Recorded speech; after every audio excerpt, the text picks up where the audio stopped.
Sequestration will affect the Kentucky National Guard very significantly. I think for quite some time, everyone has felt that this issue that we're facing would be resolved and that sequestration would never actually come to pass. But now it seems that we're days away from it actually having to deal with it. We have to plan for it taking place over an extended period of time.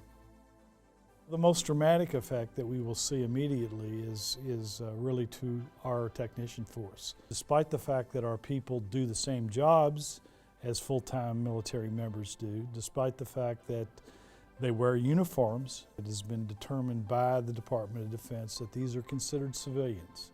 They will encounter to have 1 day a week of furloughs for the 22 remaining weeks of the fiscal year, which will be a net effect of 20% reductions in their salaries, which will hurt many of them very, very severely. The atrophy that you will begin to see and the lack of readiness that will be caused by some of the things that are happening will be irreversible over the short term. A sequestration of a year would absolutely cause a decade worth of damage to the readiness of the National Guard and the effectiveness of it. We will be doing everything that we can to make sure that the Guard remains strong, to try to minimize any effect that it has on our readiness. I think the most cost-effective element within DoD, in fact, is the National Guard. We have reached a state of readiness that basically the nation has made an incredible investment in the National Guard. That investment can go away in a big hurry by virtue of the fact that we will not be able to maintain that readiness and be able to use the marvelous equipment that we've gotten over the last 10 or 12 years.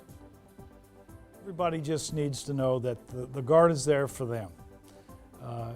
We will do everything we can to make sure that the individual airmen, the individual soldiers and their families are taken care of, and I pledge to all of them that I will do my very best to make sure that that's the case. Ultimately, that really boils down to our politicians doing the job that they're elected to do.